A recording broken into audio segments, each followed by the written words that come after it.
is going down, squad?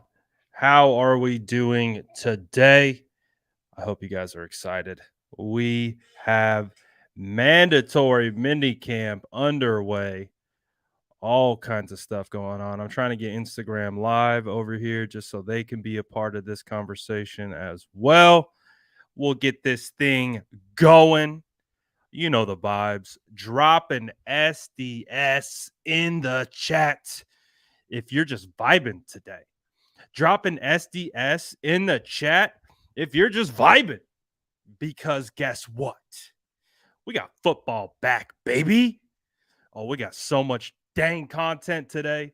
Today was a phenomenal day to be a San Francisco 49er fan. Obviously, we understand Deebo Samuel showed up, George Kittle showed up, Trent Williams showed up.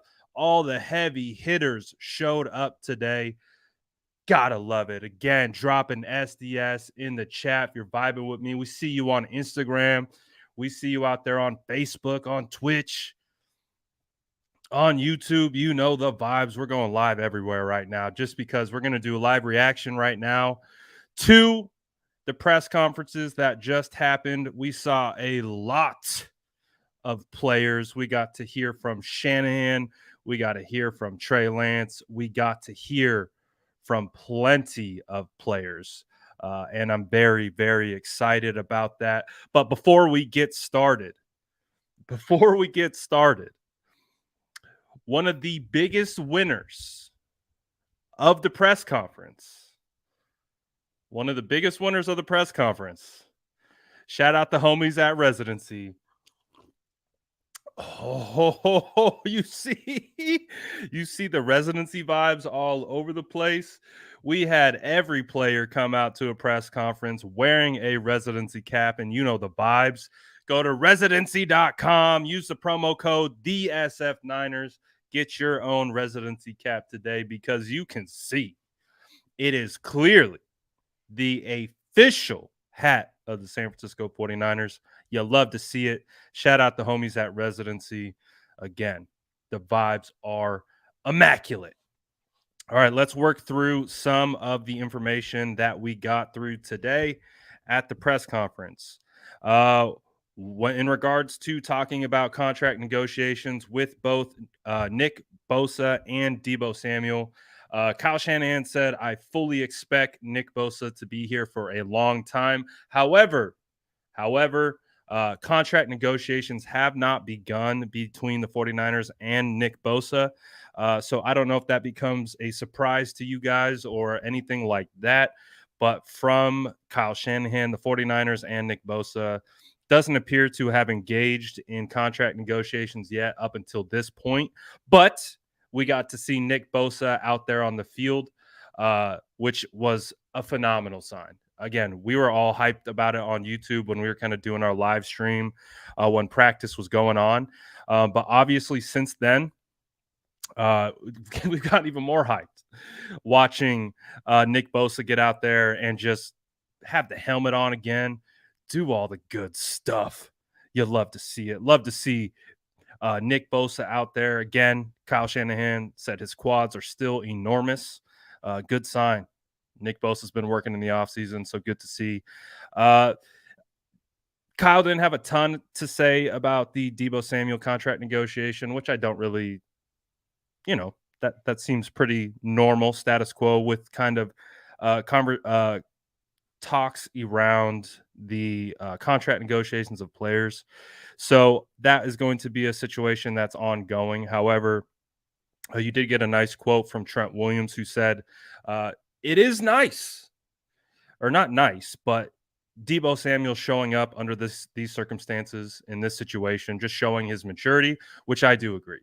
I do agree with Trent Williams there in regards to Deebo Samuel showing up here to sign in the right direction and getting him back onto this team, which is ultimately what every San Francisco 49er fan wants.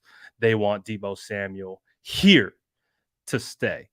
As we continue to move through the updates from today, one of the themes of today, Jake Brendel ladies and gentlemen, appears to be a legitimate replacement for Alex Mack, who retired earlier. So obviously, Alex Mack retired earlier this week, and the questions that we've been looking to ask are who is going to replace him? Is it going to be Brunskill kicked inside? Is it going to be Jake Brendel? Is it going to be a Donovan West? Is it going to be a Jason Poe? But by all accounts, I think it was Chris Biderman, the SAC B. I think he pretty much asked every player and or coach that spoke today about Jake Brendel and had a lot of positive things to say about Jake Brendel, which is great because we know again uh, friend of the channel. He was in a competition with Dakota Shepley last year, who is actually on the active roster for the Seattle Seahawks, and Jake Brendel beat him out. And what's good? Pat's perfect. So Jake Brendel, is the hive buzzing? We got the Jake Brendel hive buzzing now. Do we feel a little bit more confident about the center position because 49ers head coach Kyle Shanahan went on to say Jake Brendel was, quote, better than advertised because Jake Brendel was with offensive line coach Chris Forster in Miami, followed on over to the 49ers. Again, he was an opt-out in 2020. We got to see him for really the first time last year, at least I did in training camp. And then he won the primary backup position and he locked it down. And he was on, I believe, the active roster for a majority of the year. You had Trent Williams talking about Jake Brendel's athleticism. You had a lot of these players talking about Brendel's athleticism and how he can essentially be a guy that the 49ers lean on this year. So that's a good sign in regards to replacing Alex Mack, because obviously we understand Alex Mack has retired recently. So he needs to be replaced. And Jake Brendel sounds like a legitimate option to do that, which is a good sign. So we could theoretically see an offensive line that is Trent Williams, Aaron Banks at left guard, Jake Brendel at center, Daniel Brunskill at right guard, and Mike McGlinchey at right tackle, which I actually don't mind because if it was up to me, I would prefer to keep Daniel Brunskill and Mike McGlinchey together. I talk about it quite a bit. That their tandem last year before Mike McGlinchey went down, undefeated on stunts. They were fantastic at being able to pass off pressures, pass off loopers and stunts.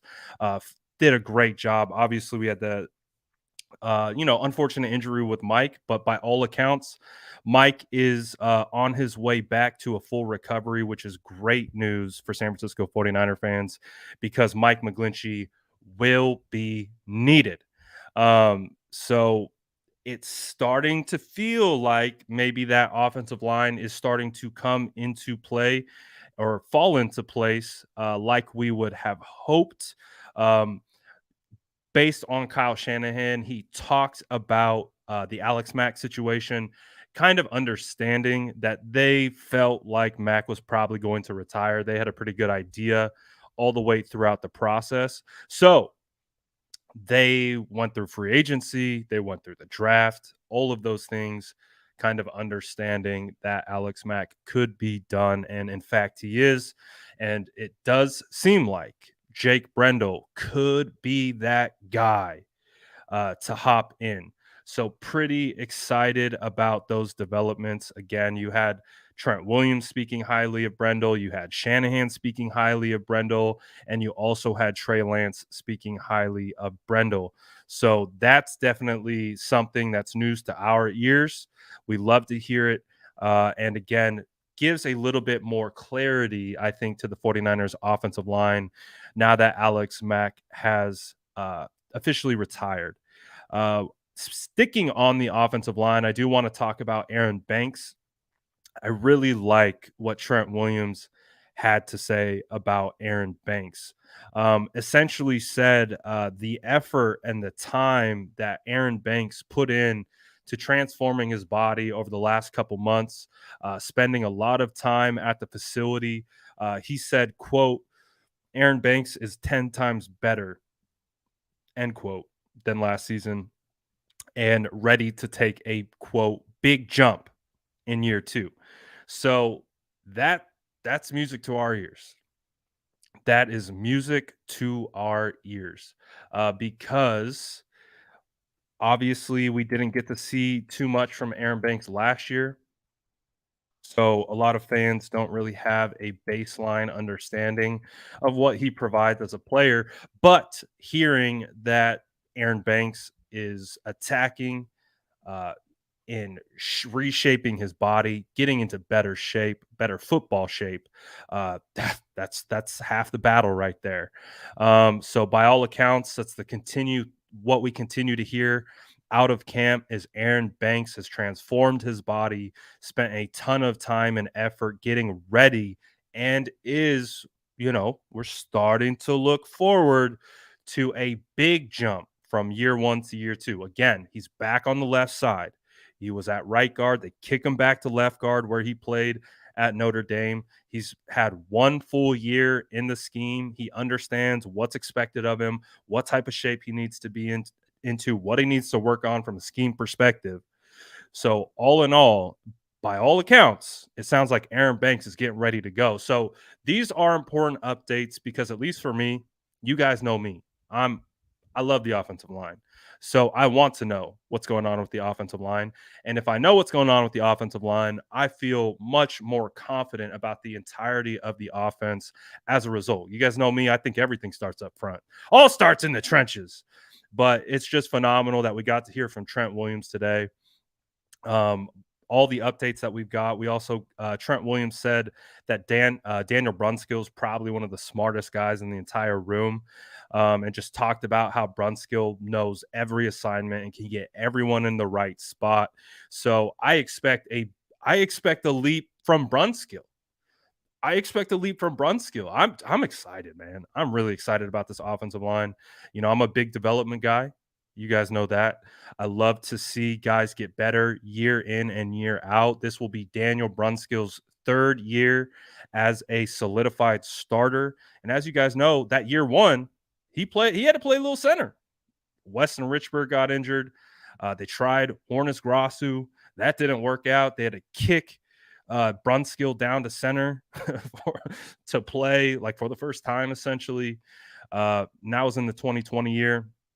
Last year was his real first year at being like guard. I'm a guard. I'm a right guard. That's all I'm playing. I'm not going anywhere else. I'm not going to center. I'm not going to tackle. I'm staying at guard. That was his first year at guard. And throughout that year, started a little slow, but after week 10, when he faced Aaron Donald and shut Aaron Donald down, Daniel Brunskill, at least in my opinion, was arguably the second best offensive lineman on the team behind guys like Alex Mack and Lakin Tomlinson. I thought Brunskill towards the end of the year really picked up his level of play.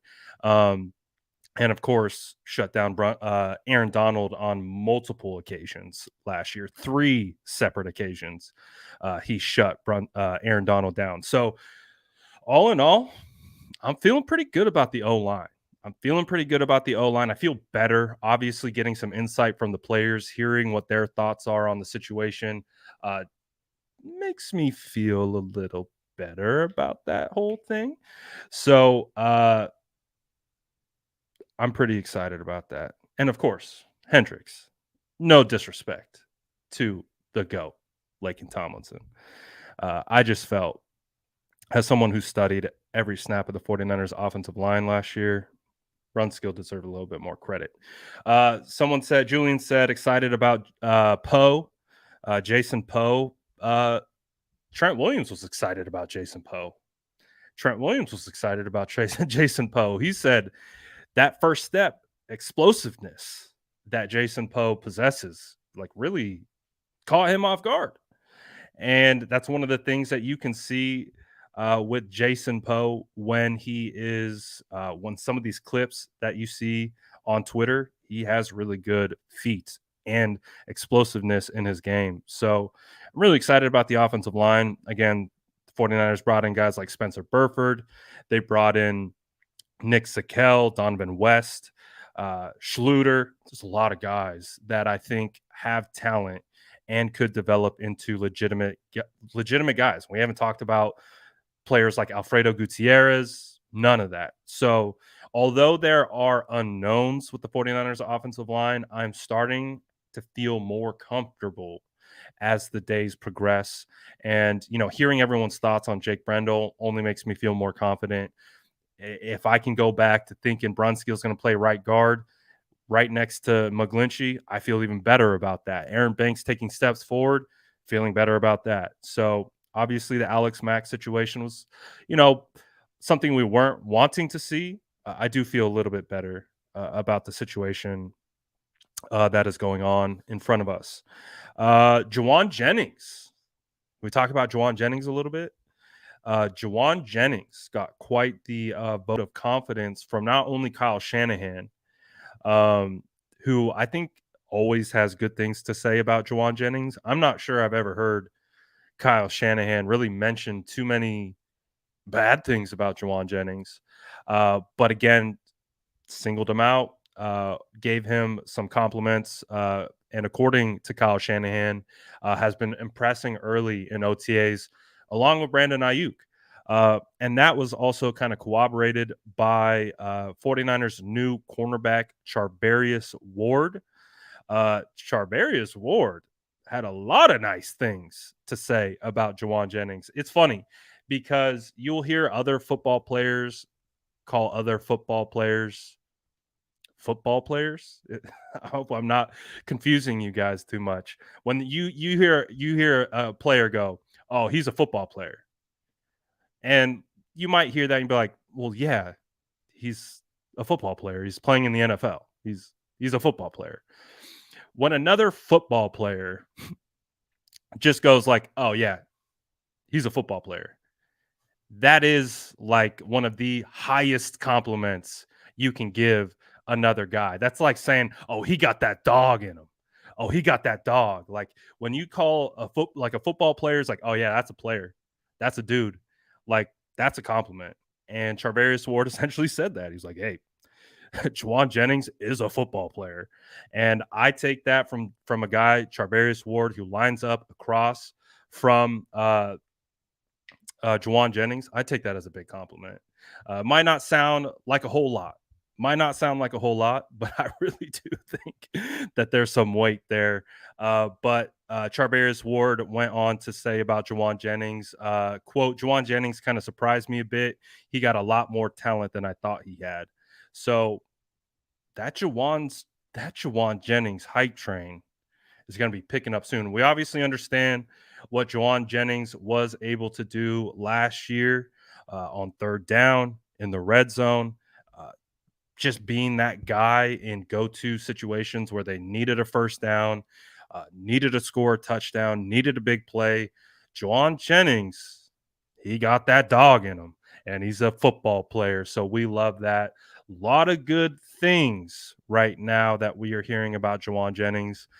Brandon Ayuk, Charvarius Ward also spoke highly of Brandon Ayuk, saying he has all the makings of a wide receiver one.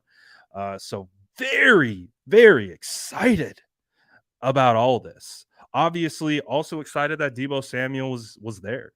Deebo was off working to the side for the majority of practice, but Deebo is in the building. It's a good sign, good step in the right direction. Again, Kyle didn't divulge any type of information regarding that situation. But again, the fact that Deebo's here is a good step in the right direction. Let's see what else. We got to hear from Trey Lance today. Uh, Trey Lance, again, we heard from some of the other players about Trey Lance as well. Uh, Trent Williams talked about how he's been really impressed with Trey Lance, just the way he's been able to handle the pressure and the constant narratives about him in the media, and just the way he's able to manage all of it as a 22-year-old and the franchise quarterback of the San Francisco 49ers. Trent Williams spoke to how he's been surprised with that. We got confirmation that Trey Lance and Steve Young have been having conversations. They've been kind of feels like a bit of a mentorship situation, which I think is a really good thing. Um, because I've talked about it before. When you listen to Steve Young going back to last year and just the way he assesses and provides analysis on the 49ers quarterback position, he's been on point with pretty much everything he said up until this point. And so the fact that he's coming around Trey Lance. Feels like he's kind of putting his arm around him in a bit of a mentorship. Again, Trey Lance spoke to that and essentially said the main thing that they are working on is his confidence. And, we've talked about last year how, Trey Lance coming into a locker room that had Jimmy Garoppolo on the roster. All the players love Jimmy Garoppolo. Obviously, we understand Trey was coming in to replace Jimmy. Uh, that could create some awkward situations. A situation where maybe Trey Lance is kind of stuck in the middle, where he's just wanting to perform, wanting to do his job, play football, and kind of have to deal with those situations. Um, but based on what Trey was talking about, him and Steve Young pretty much have spoken, quote, a decent amount this offseason and mentioned confidence being a huge point of emphasis. But everything appears to be moving in the right direction. Trey Lance even spoke to, being in a weird spot last season and feeling a lot more comfortable now. It feels like the Band-Aid's been ripped off in a sense. It does feel like Trey Lance is the quarterback one for the San Francisco 49ers. So that's a good sign. That is a good sign moving forward. And I say it all the time. Confidence in the NFL is fragile and it must be protected at all costs. And it sounds like the San Francisco 49ers, what's up, Detail? Sounds like the 49ers are doing exactly that, trying to like kind of build up his confidence, start putting some 49ers legends and Hall of Famers around him to give him some insight, give him to be somewhat of a bouncing board. And you really like that. You really, really like that. Trey Lance also spoke to how the centers we've asked questions about this. We've wanted to know about this, but Trey Lance finally gave us the answer. The centers make all the protection calls in Kyle Shanahan's scheme. It's something that we thought was the case, but I've also heard I think Shanahan tried to I don't know. It did feel like at one point they said that wasn't the case, but that's again speaking to the importance of the center being able to identify pre-snap blitzes, being able to slide protection to the right side, picking up stunts, calling out delayed blitzes, being able to just properly read the defense. You got to be able to do it, and that's the center's job. Obviously, makes the quarterback's job a lot easier. So I'm pretty excited about everything that we heard today, um, for the most part. Again, I would have to say though, residency might have been one of the biggest winners. I would have to say I think residency might have won that press conference because there were a lot of fire hats that rolled out there. Uh, every single person that went out to that podium had a different residency hat on. It was fire, and they're all fire hats. So again, you guys can see it on the screen on YouTube, Facebook, and Twitch. Go to residency.com, use the promo code DSF9ers, get yourself a discount on the hat. You guys as well on Instagram. If you guys want to get yourself a hat, go to residency.com, use the promo code DSF9ers, get you a nice little discount on the whole deal. But overall, just a good day. A good day. A good day. Ooh, this is a good question. What didn't I like? Daryl says, What didn't you like on what you heard today? Honestly, I don't think there was a whole lot I didn't like. I mean, I would have maybe liked to hear that the 49ers and Nick Bosa have been in contract negotiations. I might have liked to hear that. But ultimately, I'm not worried about it because we understand the 49ers picked up Nick Bosa's fifth-year option. He's under team control for 2 years. I don't think it's something that they're super pressed about. And the fact that Debo or not Debo, Nick Bosa actually participated today was actually a bit of a surprise.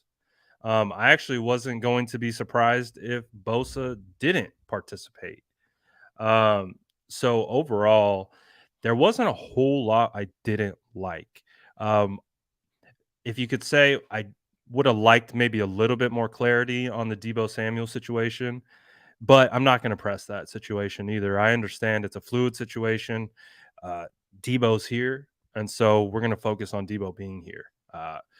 Obviously, we would love to hear more definitive language about how it's processing and moving forward. But the fact that Debo Samuel's here is a step in the right direction. Pretty happy about that. Um, but what I didn't like, there wasn't a lot to not like today. Today was good. It was much different than the first press conference of OTAs. Because if you guys remember, that first press conference was spicy. It felt like everyone was spicy. That entire press conference was spicy as hell. Started with Kyle. Kyle set the tone. Everyone who came down the line after was just spicy. Just felt like everyone was pissed. And it was like the first day back in the building. Everyone's pissed. You're like, oh God. But today, much better vibes. Vibes, you got Kyle smiling. We had Kyle joking around. Apparently, Kyle he said he got kicked out of UCLA, whatever that means. But he was joking about it. Uh, there's not a whole lot that I didn't like from today. It's a good question. Uh, but there really wasn't a whole lot that I didn't like today. Everyone showed up, no injuries. Feeling pretty good. Pretty good. I'll open up. I was kind of just going on my rant there to kind of get through all the information. But if you guys do have any questions, comments, concerns, feel free to drop them into the chat and I'll try to address them. But overall, feel pretty fire about the situation. And this is not Raiders colors. Come on now. Henry says, yo, is Aziz Al-Shair any good? Asking for a friend. Aziz is a baller. Aziz is a baller. You're right. You're right. Apparently, Danny Gray had a minor hamstring tweak, I guess. They'll just keep him out, I think, of the rest of camp, but nothing serious at all with Danny Gray. Danny Gray is going to be good. So they're just going to keep him out. Sounded precautionary. Sound like they're just going to, be careful. We saw Danny Gray working off to the side. Saw him. We saw him running. We saw him running routes. When they were showing that clip of Deebo, we saw Kinlaw today. Holy hell! Holy hell! We saw Javon today. Javon looked like a monster in the best of ways. Javon looked like an absolute savage. Absolute savage. He looks ready to go. He looks ready to go. So I'm pretty excited about that. Someone asked, how are the running backs? I think the running backs are going to be in a good spot. I think the 49ers have brought in Uh, some solid talent. Some solid talent. We talk a lot about TDP, but Jordan Mason is someone to keep an eye on. Undrafted free agent out of Georgia Tech. Jordan Mason, don't sleep on that name. Of course, you have Jeff Wilson, Elijah Mitchell returning, Trey Sermon. So 49ers are good at running back. I feel like they got the depth. They got bigger at running back. Where do you get these hats? Go to residency.com. It's a residency with a 3. Oh, it's backwards. It's residency, RESID 3 NCY.com. Use the promo code the SF Niners. Maybe I could just put it in the chat. Hold on one sec.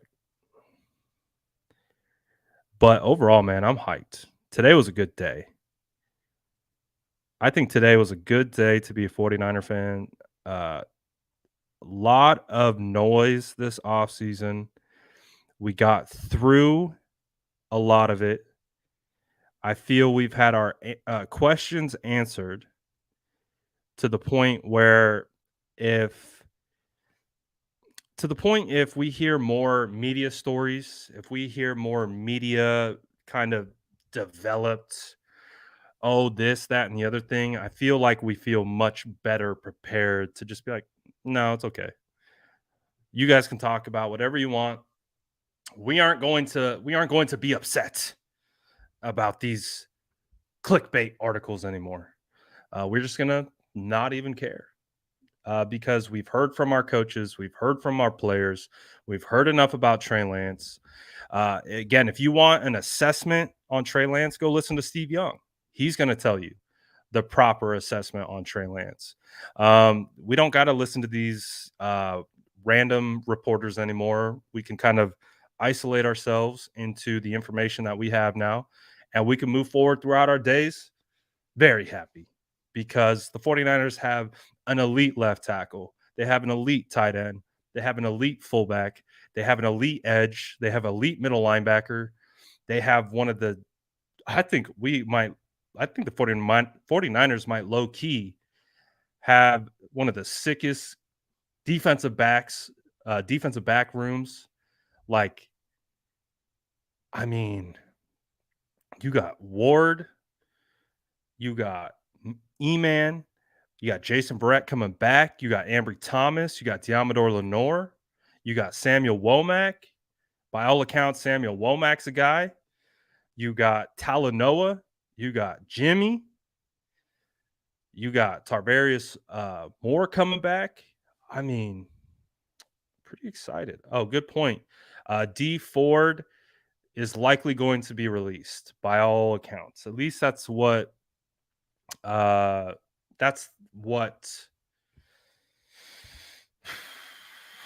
Shanahan made it seem like they were going to check him out for physical, but he didn't expect the 49ers to retain D Ford.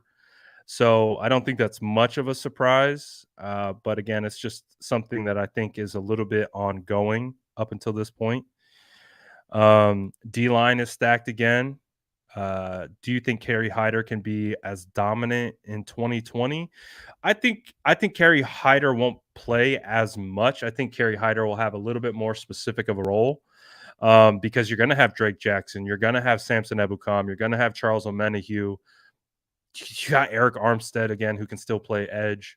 So I think there's a lot more depth at the position where Kerry Hyder was like our main guy in 2020 when Solomon Thomas went down, when Nick Bosa went down, Kinlaw went down as well. Kerry Hyder was like the last guy left. So he had to play a lot. I would imagine he's going to have a little bit more of a specific role. Jordan Willis, can't forget Jordan Willis.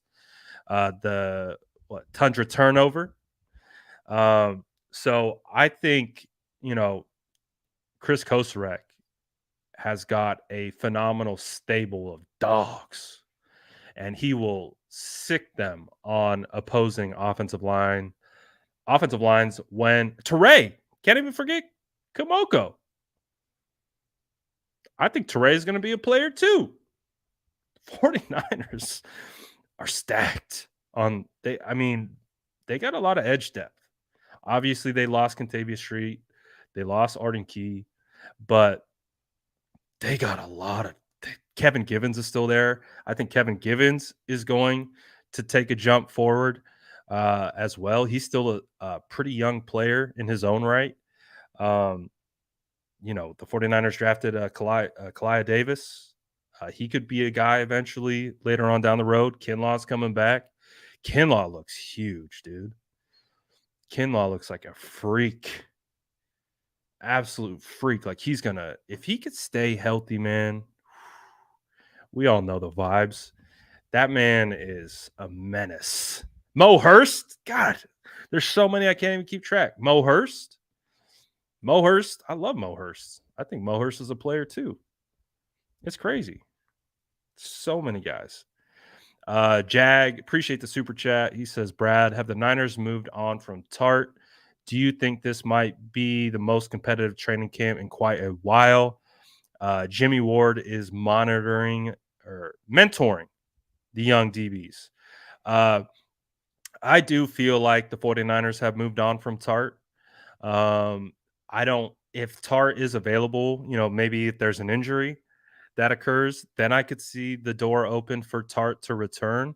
I think the 49ers feel pretty comfortable with where they're at with George Odom, with Talanoa Hufanga. Again, by all accounts, sounds like Talanoa Hufanga has taken hold of that starting safety spot opposite of Jimmy Ward. We saw the video come out of Jimmy Ward mic'd up. They already seem to have a phenomenal kind of working relationship. We've heard the coaches talk about Talanoa Hufanga. They said he's quicker, twitchier, he has more confidence, he's communicating better.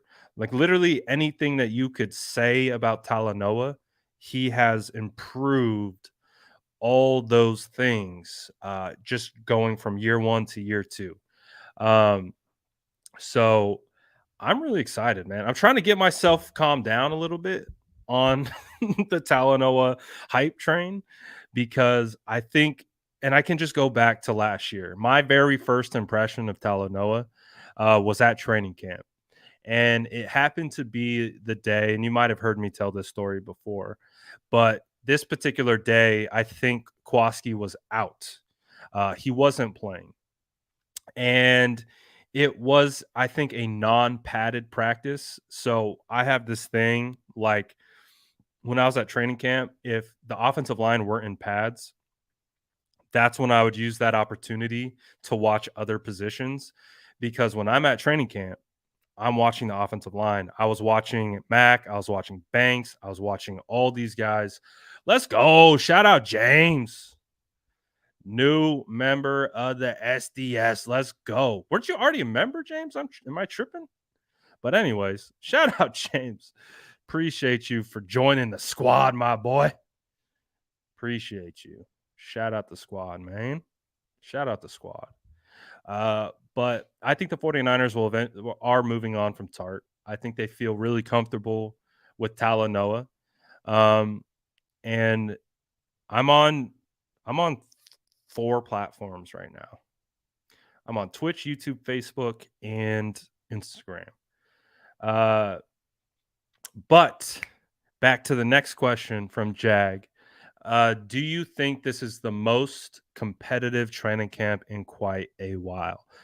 So I was talking with someone last night who's close to the team, and we were talking about the same thing. I was just like, man, this has got to be the deepest that the 49ers have been since the Harbaugh era. Like, I look across the entire roster and I think back to, of course, we understand the Kyle Shanahan years. We have been moving towards, like, we got the high end pieces and we've been kind of supplementing at certain positions. But I feel like this year, out of most years, out of like again, you go back to Chip Kelly, you go back to Tom Sula, you go back to Harbaugh, even Harbaugh era. This might be the deepest. It might be even deeper than the Harbaugh era because I mean the Harbaugh was pretty deep. Harbaugh era, that 2011, 2012, 2013 49ers team was deep as hell. But this team could really push that, especially if we get a lot of these second year players stepping up and outperforming expectation. I think we're looking at like an extremely competitive training camp, like extremely. There's competition on the D line. There's competition on the O line. There's competition in the running back room. There's competition for that sixth wide receiver spot, maybe fifth wide receiver spot. Uh, no competition at quarterback, which actually I don't mind. No quarterback competition, but we're gonna have competition at cornerback. We're gonna have competition at linebacker. Who's is it gonna be Greenlaw or is it gonna be Aziz? Both guys are starting caliber linebackers, but who will start? That could still be a bit of a competition, iron sharpening iron situation. I think we all agree Fred, Greenlaw, and Aziz, arguably best linebacking core in the league, especially if Aziz can continue to maintain his level of performance that he turned in last year. Um, but when we look at the entire roster, there's competition everywhere. And there's good talent. You got young talent, you got vets, you got guys looking to make the leap, you got elite guys at the position. Like you look at the roster and it's pretty exciting. That's why I can't wait to get out there, man. I can't wait. Just let me into training camp, man. Just let me in. Let me watch. Let me watch the pads pop. That's all I want. Just let me watch the offensive line. That's it. That's it. Just let me watch. But I'm excited to get back because I can't wait, man. I cannot wait to see how these competitions play out. I cannot wait to see how the roster starts to mold together. Again, you got a lot of guys taking steps forward. Ayuk, Jennings taking steps forward. You're going to have Banks taking steps forward. I still think, again, guys like McGlinchey, guys like Brunskill, I think they're both going to take steps forward still. They're still improving. They're still getting better every day. Guys like Kinlaw that we've been, waiting to see who's, had to deal with some injuries, but is looking healthy. Excited to see what these guys look like. So overall, man, I'm hella hyped. I'm super hyped, man. I'm super hyped. I'm excited. So excited. So excited. And everyone's already counted us out, too. Jason, you make a great point. Jason says 49ers are the dark horse of the league. I think people know that we have talent, but because of the conversation surrounding the quarterback, it's kind of forced people to kind of write the 49ers off, which is what we want. We want that. We want that. Yes. Yes, we're not good. No. No. Trey Lance? I don't know.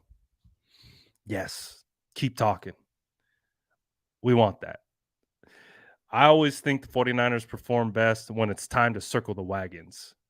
When you got to just shut off everything, sometimes our own fan base, and just grind. It already feels like the San Francisco 49ers are in that boat. Already feels like a team with Trent Williams, a team with George Kittle, a team with Kyle Juszczyk, head coach Kyle Shanahan, Jimmy Ward, Fred Warner, Emmanuel Mosley, Nick Bosa.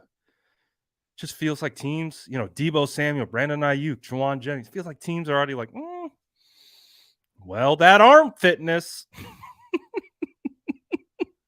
Well, we don't know about that arm fitness. How's that arm fitness going to hold up? Can that arm fitness make it through the season? It's like, what are we talking about? What are we talking about? So I think we're in a good spot. I think we are in a good spot. Chris, thank you, my boy, for the $10 super chat. I appreciate that. He says, Brad Graham, the GOAT of 49ers coverage. Thanks for all you do for the fans. Can't wait to ride with you through the 2022-2023 season, my man. Shout out to SDS. Shout out, Chris. I appreciate the love, man. Appreciate the positivity, man. You guys are the best. You already know that. You already know the SDS is undefeated. What did we get on likes earlier today on the first live? Like over 350. Like SDS is undefeated. Undefeated. Hashtag bread gang. Hashtag bread winners. We going up. Sourdough squad. Undefeated. If you haven't heard about the sourdough squad yet, don't want you to get left behind. Oh, we hit 4. Oh, we hit over 4? Whew.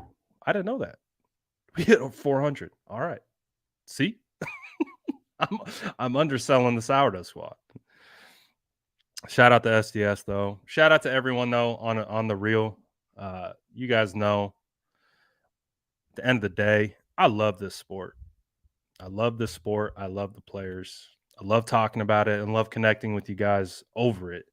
So I appreciate the love. And I'm excited to get through this season, man. I'm excited. Thank you, Chris, again. I really do appreciate that. I really, really appreciate that. But ultimately, this season feels like a fun season because partly due to the expectation that's been assigned to it. There's been a lot of unknown. Again, we've been told time and time again about what's going on with the quarterback situation, which I don't think we can really believe because how does anyone know? We have to let the man, Trey Lance, go out and do it. So a lot of this conversation feels like a lot of overreactions, but that's fine. So I think what the cool thing though that we are getting right now with the mandatory minicamp, with Deebo Samuel coming back, with everyone in attendance, Nick Bosa coming back, that changes the narrative of the rest of the offseason. With what we've heard from Trey Lance, about Trey Lance, the players speaking about Trey Lance, former 49er legends speaking about Trey Lance, that's all we need to listen to. We don't need to listen to, well, someone told me. And so, no, we've heard from people inside the building. We're done. We're done listening to anyone who said they've heard per source. We're over it at this point. We've heard enough. We know what you think he's not going to be good at. But guess what? He's our franchise quarterback. So what we're going to do is we're going to support Trey. We're going to keep building that environment of belief around Trey and just continue to ride with the ups and the downs because there will be downs. I want to make that crystal clear. There will be games where might not be the best, but there will also be games where he looks phenomenal. And it's riding that wave, being along for the ride, taking the ups with the downs, and just continuing to support the kid. Again, he's not a kid. He's a young man. Trey Lance. Just dating myself. But, I like that. Objection. Hearsay. Lacks foundation.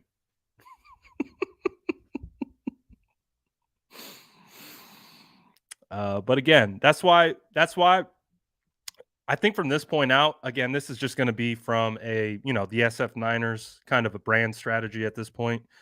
I don't care what anyone else says about Trey Lance. I don't. If it's not coming from Kyle Shanahan, if it's not coming from one of the players, if it's not coming from guys like Steve Young, I don't care. So they can go, arm fitness. He's going to struggle with arm fitness. Like, okay, cool. I don't care. Like, I don't care. So I'm excited, man. Commenting from Miami. Ooh, SF versus the Dolphins. That's gonna be a fun game. That's gonna be a fun game. Uh, I'll try to pull this up for the YouTube folks here. Let's look at some. I want to look at that Trent Williams, Aaron Banks hype. That Trent Williams, Aaron Banks hype. Who posted that? Someone posted. Here we go.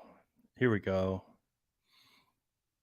All right. So this again, if you guys do want to see on Instagram, you can hop on over to YouTube and you can actually watch what I'm going to talk about here. If that's something that you care to see. But I want to pull up some O-line stuff. Let's get into the O-line stuff. Also, if you do come over, bro, I always post while I stream live. I'm a multitasker. You got to be able to multitask. You got to be able to multitask, man.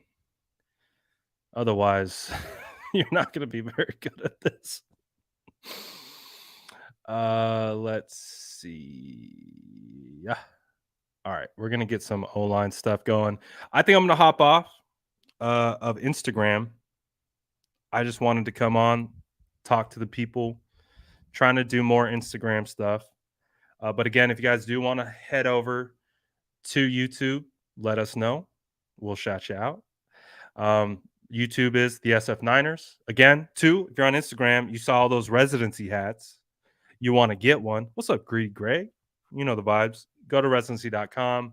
Use the promo code the SF Niners. But we're out of here on Instagram. We'll be over on YouTube watching some clips. So peace.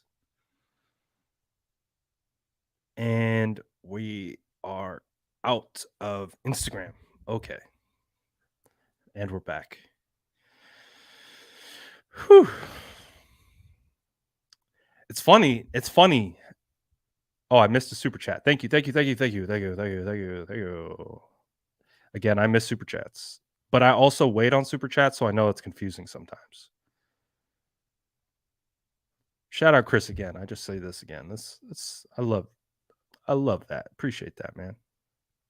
Appreciate that. There you go, Jason. I see you now. Thank you for the reminder.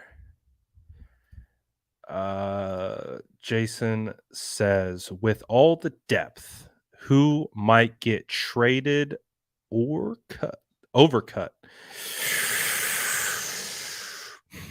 That's a good question. Potentially a running back.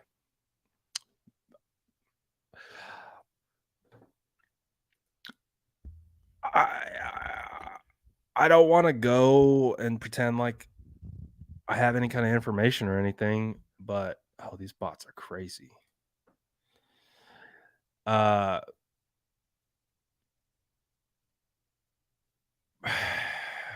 don't know about Trey Sermon, man. I just don't know. And if you could potentially trade Trey Sermon, maybe that becomes an option, because as you know, Justin will tell you, and I'm starting to really buy on to the hype, like big time. I think Jordan Mason can be a guy. And if Jordan Mason's a guy, you remember we talked about this earlier, if he's a football player, which is a really good thing, up to this point, Trey Sermon hasn't really proved he's a football player. Again, there's a lot of nuance behind that. But if Trey Sermon doesn't come out this year and just really prove his worth to this team, and you have a guy like Jordan Mason pushing, you might be able to get something in return. Again, Trey Sermon, I'm not advocating that he gets traded. I want to make that clear. I'm just thinking maybe it could be a situation. Maybe defensive line. There's going to be a lot of defensive linemen that are going to be good enough to make the team, but might not. Same thing with offensive line. That's going to be an interesting spot. I don't know if anyone actually gets traded out of there, but that's going to be interesting. Will mentions Greenlaw. I wouldn't mind keeping the three-headed monster. I just don't know if the 49ers are going to pay Greenlaw. And I would feel much more comfortable in this situation if they didn't trade Jonas Griffith last year. Jonas Griffith has turned into a legitimate starting middle linebacker for the Denver Broncos. You are going to hear about that kid named Jonas Griffith a lot more throughout this year and then the following year. The 49ers had him. They traded him to the Broncos for a conditional 6th-round pick. Well, he played a lot and he played well. And so that pick is now worth a 6th. It was originally 7th. It's turned into a 6th. But the Broncos got a starter out of it on an undrafted free agent salary. And the 49ers, if they had that right now, I think it would be easier to trade Greenlaw, but I don't know. They don't have Marcel Harris anymore.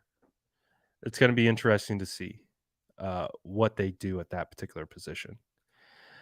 Do I think Josh Hockett gets cut, traded if Poe lives up to the hype? Well, the 49ers only keep one fullback, so I would imagine Hockett is cut. I think Hockett's really good, though. Like, he was fun to watch at training camp last year. Very good, very talented. Like, you could see he has receiving ability. He's quick. He's a little smaller, but he's tough. I don't know if you guys saw Hockett and Talanoa wrestling, but Hockett clearly looks like he used to wrestle back in the day and knows a thing or two about leverage. I like Hockett a lot. I really do think, like, if Juice wasn't here, like, Hockett could be a guy that we could rely on. But there's just a logjam there. So it comes down to a numbers game for Hockett.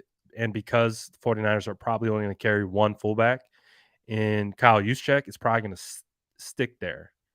So it'll be interesting to see, though. But yeah, I thought I was impressed with Hockett in training camp. He looked good, like, especially out of the backfield. Shout out the Mod Squad. Appreciate you guys. The bots are trying to rain on our parade. Appreciate the Mod Squad. Mod Squad's working today. We see you guys. Mod Squad's working today. Any other guys that you could think of that could be traded just due to depth, log jams with depth? I like our cornerback depth as it is. I don't think I would want to trade anyone. I think the number one spot becomes defensive line. Maybe a Jordan Willis gets traded. I doubt that. But, maybe Samson Ebukam. I doubt that too, though. It's just like, who? Just pick a name at that point. I think training camp will be I think it will be great to ask this question again about a week into training camp. Once you get about a week into training camp, you start to build a trend sequence of who's going in at what times, who's leading off first, second, third string reps. You start to get an idea of the pecking order. And then you start to then measure, like, oh, does that third string guy, is he good enough to jump the second string guy? And if not, then okay, maybe that third string guy becomes a guy that we can trade. Or if that third string guy is absolutely better than the second string guy, well, maybe we trade the second string guy before and get some value for him. So it's going to be interesting to see, because I think the depth would imply that someone could and will get traded. Because the 49ers are going to lose some good players. They definitely are. So it'll be interesting to see. Jag, appreciate the super chat, my boy. He says, one of the biggest problems that got me so mad was our not so special teams. I am glad that coach and GM recognized the problem and addressed it. Oh, yeah, they did. Oh, yeah, they did. Oren Burks, again, that fourth guy in the linebacker core, he's going to be a special teamer, key special teamer. That's why they brought him in. George Odom was all-pro gunner on special teams. The 49ers, and I also talked about this last season. I think what's oh my God, the bots are back. The bots are back. Jeez, these bots are crazy, bro. I think the thing with special teams that goes unnoticed sometimes is when you have injuries to starters, it affects everyone down the line. Most specifically, special teams, because special teams relies on those fringe players. They only, I think, dress 46 guys on game day. There are 11 starters on offense and 11 starters on defense. And you have a 53-man roster, but you only dress 46. And it's like, it's a kind of a crappy numbers game. But if you get hurt, like you get injured at cornerback, you get injured at safety, you get injured at linebacker, that affects your special teams. And we know the 49ers were starting Marcel Harris at one point. Dre was down, Aziz was down, Fred was in and out at certain points in the year. Running backs are a huge part of special teams. The back end of the wide receivers are a huge part of the special teams. Like, our special teams started to level out once we started addressing River Craycraft. Like, there were just so many injuries. We were picking guys off the street that were coming in to play special teams. Trenton Cannon actually did decently, but we were Kerryon Johnson, Brian Hill. The 49ers are just grabbing dudes off the heap to come and play special teams, and it just didn't look good. But obviously they've addressed it. They've got a new special teams coach. They've got a ton of depth. I would agree that they have addressed it big time. And I think that's the fun part, is that we know injuries are going to occur, but this time we can think about, like, okay, well, what if an injury happened here? Okay, well, then we know this player is going to step in and fill in here. So I think that gives us a little bit more confidence into how the roster's built out. So overall, I feel much better about special teams. And of course, Robbie Gould comes back. Robbie Gould was pretty good in the playoffs. He was pretty solid, obviously. Mitch Wishnowsky definitely has his moments. Oh my God, they back again? The bots are coming after SDS. They're like, ooh, the SDS. That seems like a cool group that likes to engage a lot. Let's attack them. Screw these bots, man. Oh, they're back again? What the? Seriously? But hey, three-headed monster. The three-headed monster, Tabor Pepper, Robbie Gould, Mitch Wishnowsky. Not bad. Not bad.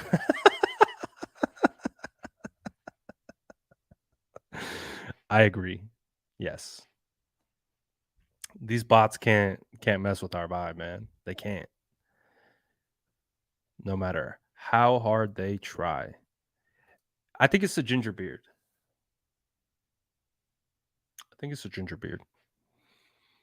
What's up, Jesse? Any big things special happen at training camp? Oh, I was gonna look at the clips. I completely forgot to look at the clips. We're gonna look at the O-line clips really quick. I think the big things were Deebo. I think the biggest thing was this, and this we're going to look at the offensive line. This particular clip is from David Lombardi of The Athletic. Um, the biggest thing for me was Bosa actually playing, not Bosa just showing up, but Bosa actually out there running on the field. That, I mean, that's not a surprise, but I was really happy to see that. That got me really hyped. I was really happy about that. Let's see. I'm having Wi-Fi problems again. I hope not.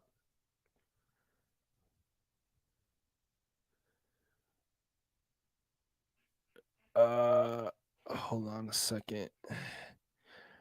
Has the 49ers put out any clips or anything?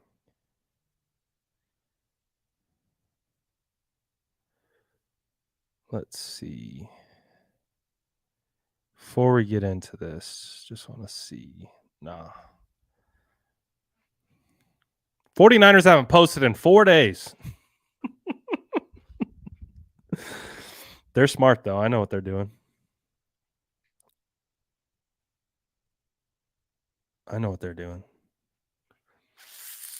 All right. Let's watch some clips. Someone said, can we talk about the bomb to Juice? I didn't see it, so I don't know. You're actually the one who's letting me know about it. Unless you can point me in the right direction. All right, so what we're gonna watch here. Let's see what's exciting about this. Ooh, Trent's got the new helmet too. What's it called? Like the Axiom or something like that. That looks like the new helmet. New like Speed Flex. All right, so essentially what we're watching here. This is a double to backer concept. This is day one stuff. This is stuff you do every day in individuals, especially in zone schemes. You work your double where you bring your hips together. We actually broke this down last OTAs. We got a little clip from Jackhammer, and we actually got to do real time live coaching points and the correct execution as a result. But we're going to get into it anyways. What they're trying to do is they're trying to split the man. They're trying to bring hips together and then create the leverage. Eyes up. Both guys are not looking at the defensive tackle. Eyes are up. The reason why your eyes are up is you have to scan for the linebacker. If the linebacker flows to the left, the guy on the left peels off, goes and gets backer. Banks will take over. If the linebacker flows over to the right, Banks peels off. Trent takes over the block. So it's understanding the timing, being able to work in, because it's a dual block. You have to work together. If you don't work together, it doesn't work. So that's what they're practicing. You see them. This looks like a zone step to the left. So this actually appears to be a double with a either zone or sweep step. Let's see what kind of step we get here. But you can see them working the pass off. This is something that they run with straight up almost every play. You get the punch from Trent. This allows Aaron Banks to get his head across. You see where he's aiming his head to the outside shoulder. Hips are going to follow around. You see the hips start working and you start to see the turn. That's where you get the reach block. And then this is what you're trying to gain that leverage and turn that corner. And then you see Trent eyes up. See eyes up the whole time. He is not giving two craps about this guy, and he just gets his eyes up, goes and gets Colton McKivitz. Look at Banks, though.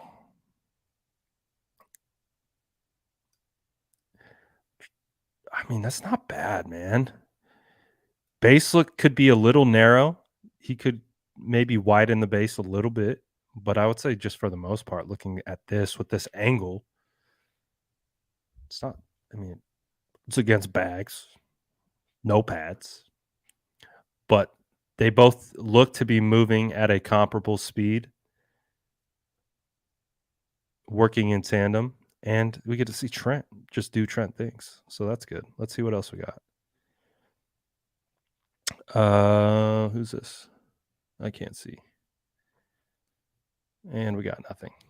Oh, here they go again. So this is the variation in a sense. You work your zone steps to the left. You you basically move like you're going to double, but Trent clearly has that guy, and then you bail to backer. So these are all the variations of working double concepts.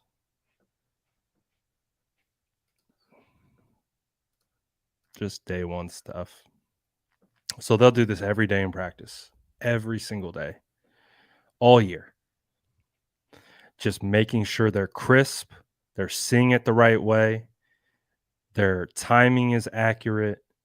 They will do this every single day, making sure they're both reading the basically the alignment, they're reading uh, the responsibility of the block based on where the defensive tackle goes, what that means, what that engages, what that triggers. I'm pretty excited. I am pretty excited.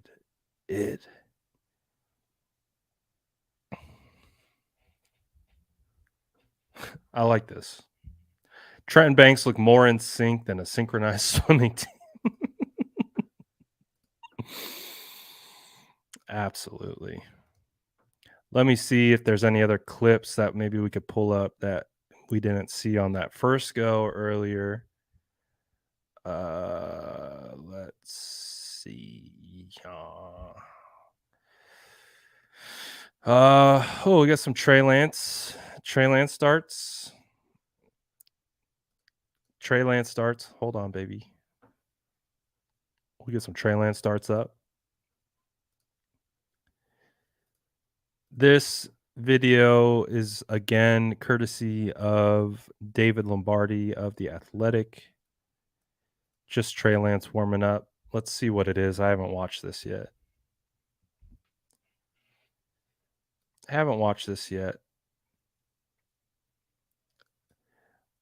I thought it was funny that Trey Lance commented on the slow-mo videos that Grant's been posting. It's crazy, man, how much all these players see everything that we talk about.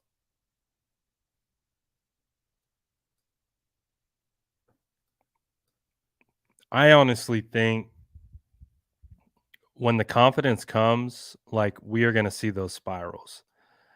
Like, I really do think from what I've seen from Trey in real time, in person, he's such a rhythm thrower. Like, he just seems like a guy, if he's in rhythm and he's feeling confident.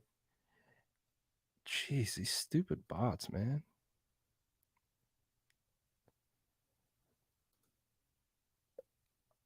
I think it's all gonna fall in place. I think it's all going to fall in place. Wake up, honey. Wake up, honey. Trey Lance starts. Oh, what's good, Luke? I was just thinking about Luke. I was like, man, where's Luke been? I feel like we haven't seen Luke in a while. Good to see you, Luke. Hope you've been well. I know you've been grinding, tattooing everyone. Tat game, by the way, Luke. You know, I've been peeping your Instagram. Are you getting better? You're good already, but it feels like I don't know. I'm like, damn, this dude's putting out some sick ass work. I was like, yeah, Luke, okay, Luke out here working. We see you, boy. But I don't know. Do you guys feel like you're more excited than normal for this year, like compared to last year? I don't know. Feels a little different, or is it just me? I feel like there's this hunger to get to training camp. Like last year, I was pretty hungry. Like last year was a crazy training camp or crazy off season. Lots of stuff going on last year. But this year, it's just like Can we just get to training camp? Can we just see some football? I'm tired of talking about things that don't matter. I want to just talk about football, man. Can we see it? Can you give us a tape? Can we break it down? Can we talk about it? I'm excited to see Trey go. I think we're going to see ups and downs from Trey. I think we're going to see ups and downs of Trey. I feel you, Luke. You already know I appreciate you anytime you step in. I know you're a busy man. You got lots of things going on. Sorry to hear you got some stress in your life. You know the sourdough squad's with you, Luke. SDS got your back. We're here for you. We appreciate you. Luke's a day one. Luke's a day one SDS. We got Luke's back no matter what. I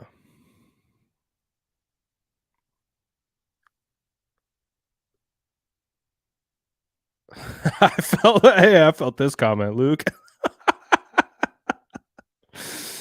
Adulting is crazy, bro. I still feel like a big ass kid, so I'm with you, man. Anytime you need to vent, we got you, boy. We got you. You're a homie. But I felt that. I felt that big time. But man, I'm pretty excited. Pretty excited to see everything come together, see what it looks like.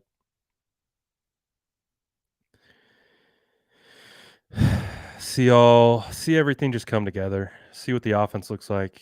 See who stands out. I just want to see people hit each other.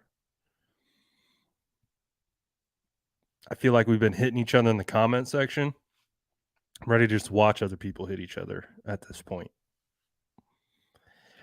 But I think Trey, man, once he stops thinking about the mechanics, I think that's the hardest thing for Trey right now.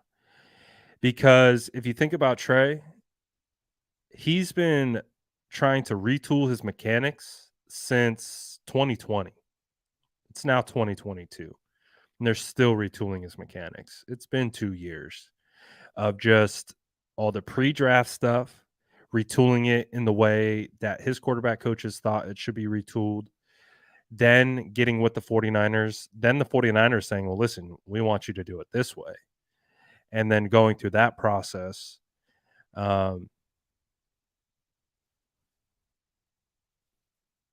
going to be interesting.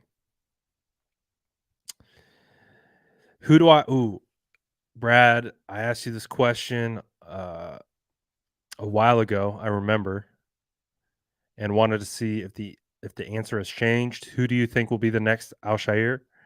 I feel pretty damn confident it's going to be Juwan Jennings.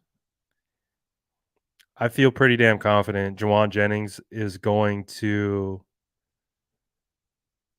just have a great year. I think he's ready. I think the way the 49ers have been posting about Juwan has kind of tipped me off a little bit about what they feel about him. I think they really love Juwan in that building.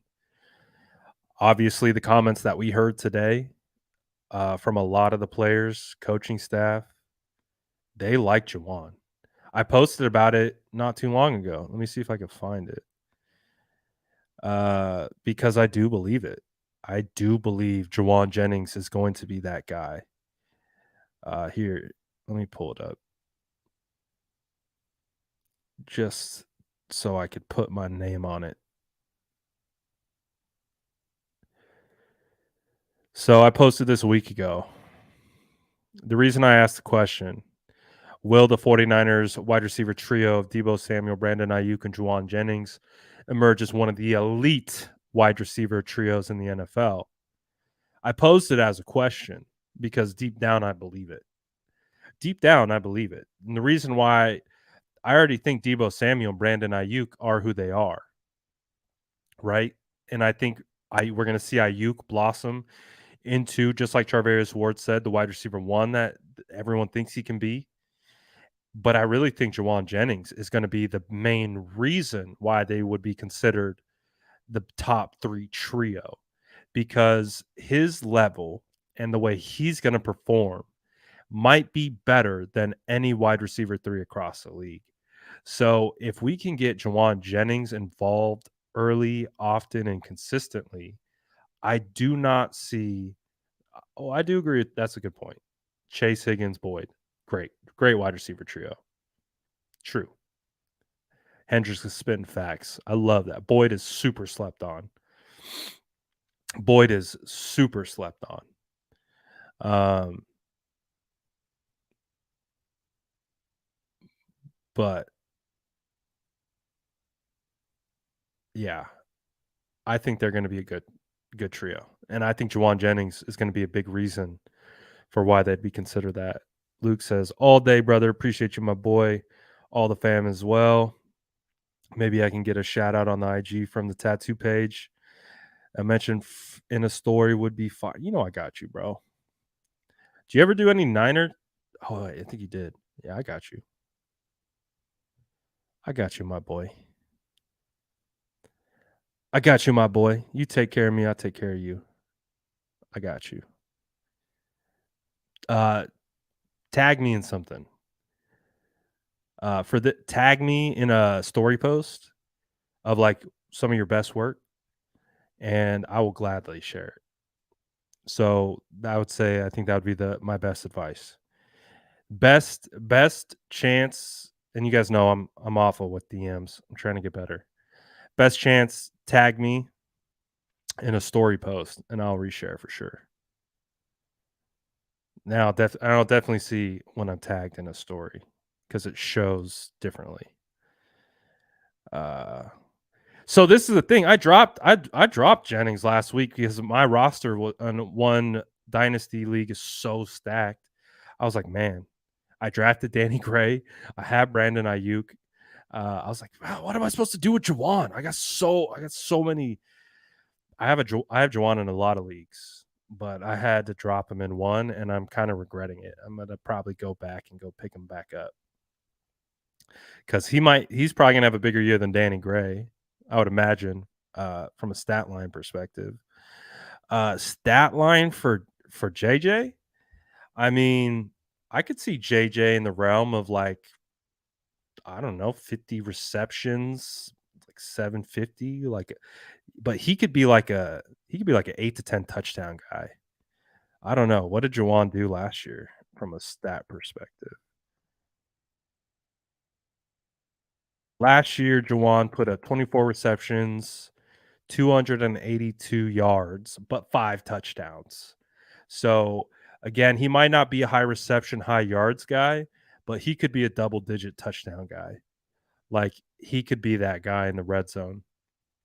Again, what Charvarius Ward talked about today, he just knows how to get open. He's slippery. He knows how to create separation. He's got a big body, and he knows how to use it. He knows how to create separation. And that's what you need to do, especially in the red zone. You need to create separation. So I could see Jawan Jennings being like an 8 to 10 touchdown guy next year.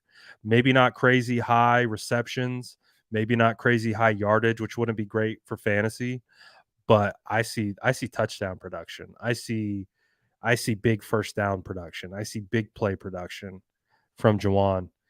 So I'm pretty excited about that. Do you guys remember my stat line last year for Ayuk? I don't know if you guys were rocking with me back then. Do you guys remember my stat line for Ayuk? It was outlandish. My stat line for Ayuk was nuts. I had Ayuk. I had Ayuk going for like over 1,400 yards receiving or total yards.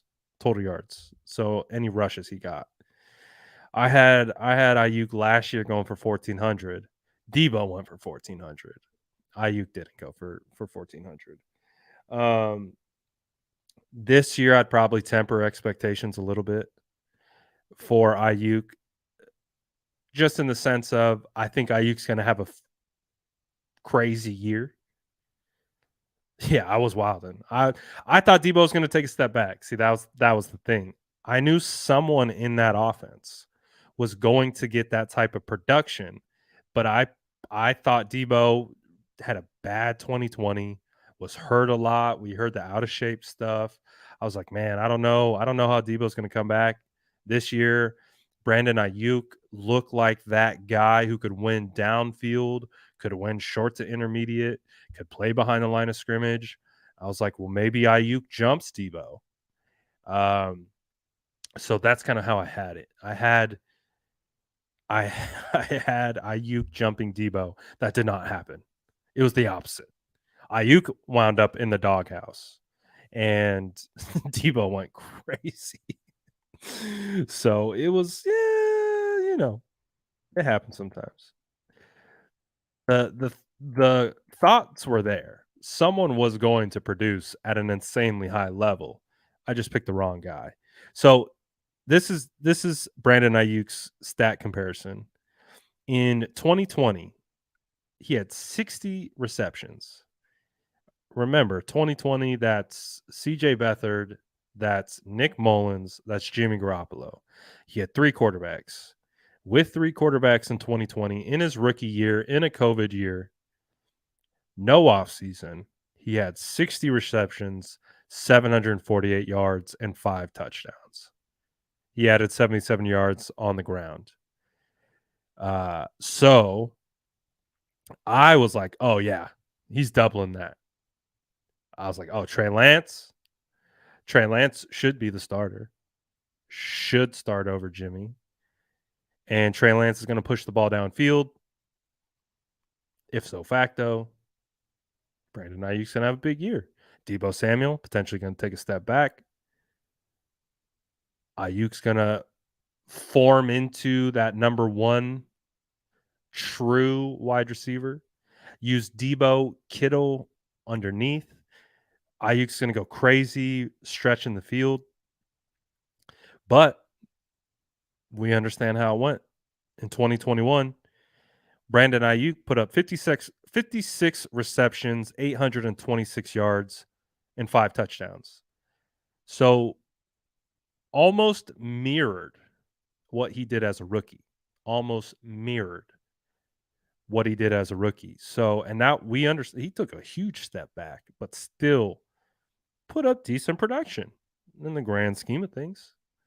Again, maybe not the best production, but 56 receptions, 826 yards, 14.8 a catch, 5 touchdowns. That's not bad. But again, I would imagine that takes a step forward. I imagine he cracks 1,000 yards, maybe 1,100. It's still a high bar, but I think with Trey Lance, he's going to push the ball downfield. And as a result, I think Ayuk, also the connection that Ayuk and Trey have, I think that's going to push them into a really good spot. So I think Ayuk could put up a year where we're looking at 75 receptions, maybe 1,100 yards, 7 touchdowns, maybe in that category. Maybe a little bit tempered than what I had last year, which was great, 1,400, right? That's a lot. That's double the production that he had as a as a rookie. So if I had to predict Brandon Ayuk's stat line, I'd probably be bumping it up 75 to 80 catches in that range. I still think he's going to produce. So maybe 1,100 yards, maybe 1,200 yards. Still think he's going to get decent amount of touchdown production, especially if Deebo, Kittle, and Jawan. If Jawan turns into a red zone threat, that's going to open things up for other guys as well. So pretty excited about that. So that's kind of my stat line prediction, I guess. Ooh, good call here. Good call. That's a good call. What are my thoughts on Drake Jackson?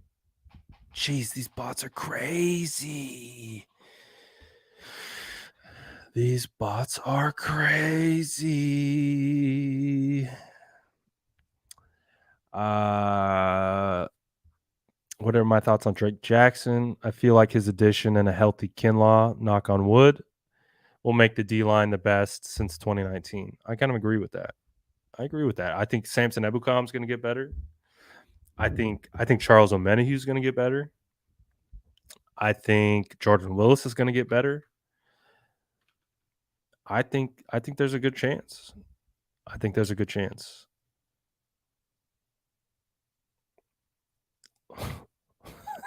Oh no, another bot. Hey, we got another bot in the chat.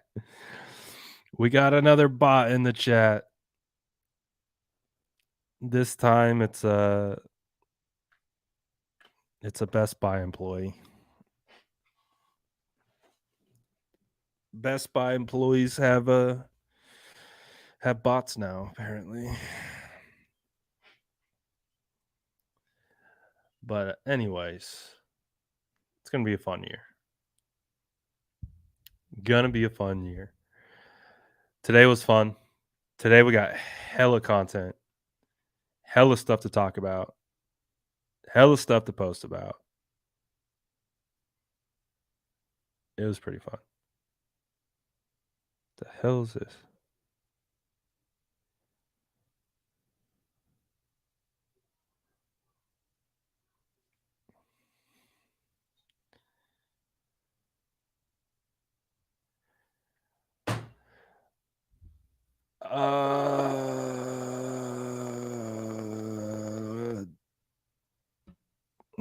Do the voice. I don't even know what the voice is. It comes naturally. Oh.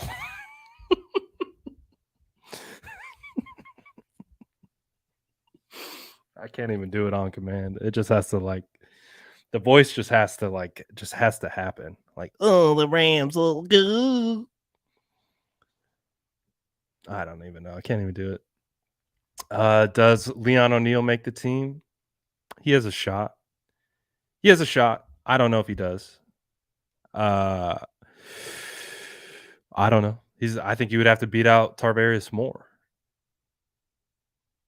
He has a chance to beat out Tarvarius Moore. It just feels like a guy like Tarvarius Moore could.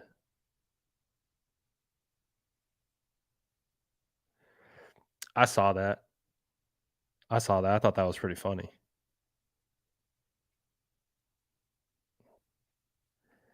I saw that.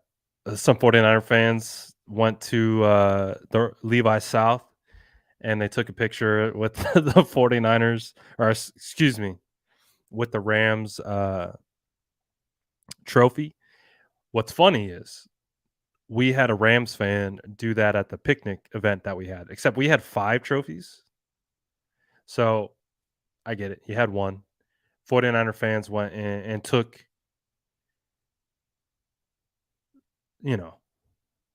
photo with the one trophy. We had a Rams fan come to the picnic and take a picture with our 5 trophies. I'm just saying. Just saying. Coach says, I stand corrected. Thought the new setup looked like a bomb shelter. Hey, it did look like a bomb shelter. 100%. It did. Literally. I think I spent all of 20 minutes to get that set up before the draft going, and I just hadn't gotten to unpacking everything. But now, hey, we're getting there. You got the mic set up. We're getting there. Coach. Definitely not same vibes as, as the last setup, but we're getting there.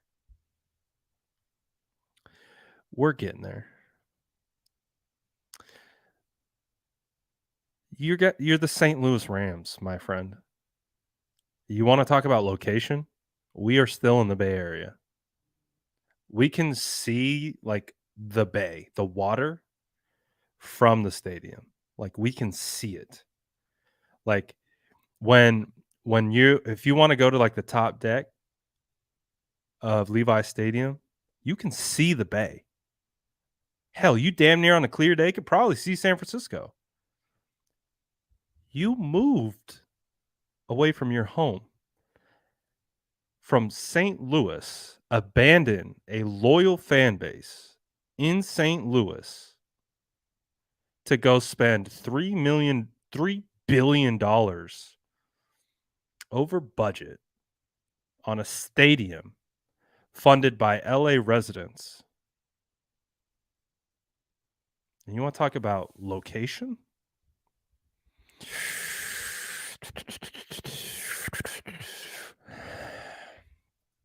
At least we can see San Francisco, bud. We can see Candlestick Point.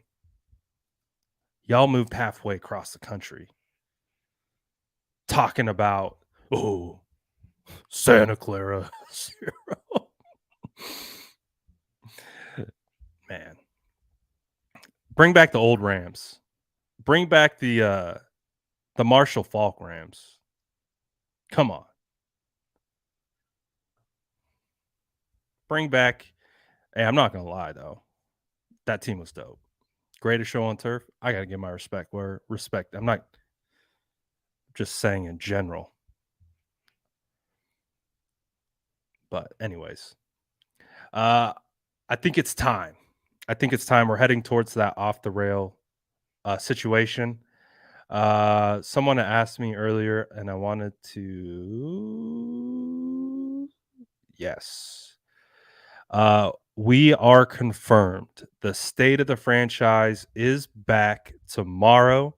Aponte Hram will be back for the state of the franchise. Feels like tomorrow's going to be a litty state of the franchise too. So make sure you tap in probably around the usual time, 1:30 Pacific Standard Time. So yes, state of the franchise is back tomorrow. Rams left St. Louis because of the crime rate. Yeah, it's too much. Couldn't take it, so they moved to Inglewood instead. Fair trade. Anyways, appreciate the squad. Today was a fun day of content. Had a blast talking football today. Again, we'll be back tomorrow. Jason Aponte, Sourdough Squad, Spicy Sourdough coming together for State of the Franchise tomorrow, 1:30. Be there, be square. Oh yeah, you know the vibes. Spicy Sourdough back tomorrow. Hey, the chat was lit on 49ers YouTube, man. I didn't even ask you guys to do that. You guys blew up the 49ers YouTube chat. That was legendary. The amount of bread emojis was legit. My favorite are the comments. What's SDS? And everyone doesn't explain it. They just post more bread emojis. They're just more bread emojis. You're like, you don't know what you see comments like, you don't know what the SDS is, and then bread emojis. I guess if you can't figure it out, you don't belong. Maybe, I don't know. No, that's mean. Just because they don't know. Yeah, what's the bread for? Oh, good times. Shout out to SDS. Shout out to Bread Gang. Shout out everyone. Again, I feel like we picked up the vibes big time this week, and I'm excited. We got the new setup, residency, biggest winner of the day. So we got state of the franchise tomorrow. We got more practices tomorrow. We've got more practices. We've got more interviews from coaches, players. We got more content going up tomorrow. So make sure you sub, like, hit that bell. What's our like goal at? What did we get on likes on this particular episode? I'm so used to having DJ in here. DJ is always keeping us on track with our likes. What do we get on this one?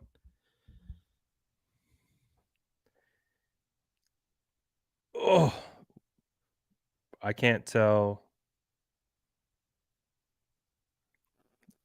That's hilarious. That is hilarious. Ben says, I've watched this channel for a month and had no idea what the bread was about.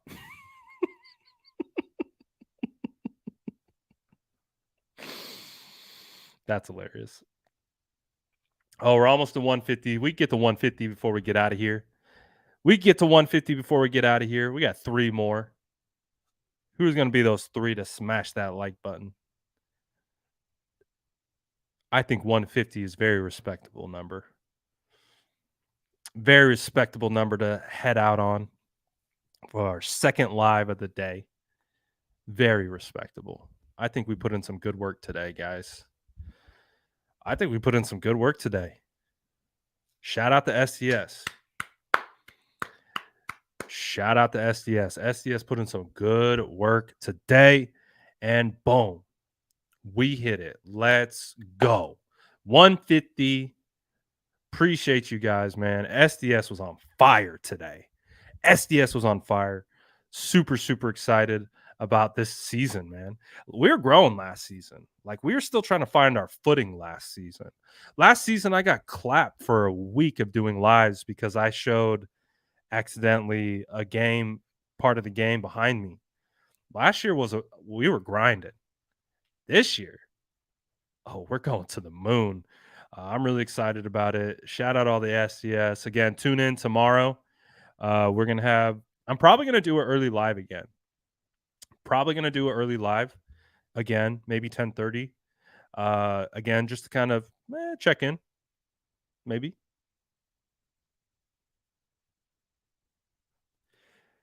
Oh my god, these freaking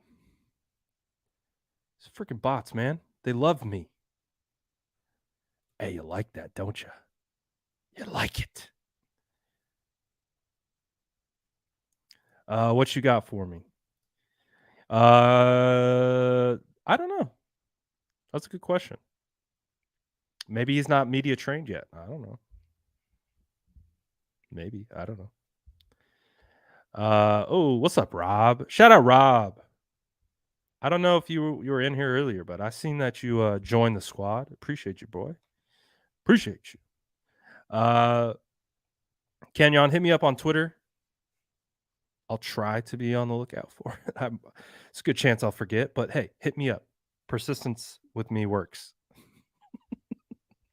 Because I'm like, I get distracted. Oh boy, do I get distracted. I get really distracted. I could be in the middle of texting you back, like literally texting you back, and get completely distracted and not realize that I was texting someone like until 3 hours later. It happens. I'm sorry. Squirrel, man. Squirrel. Hey, coach, I'm trying, man. I'm trying. You see me. I'm trying. You're sending me a bunch of shit on Instagram. I'm responding. I'm trying.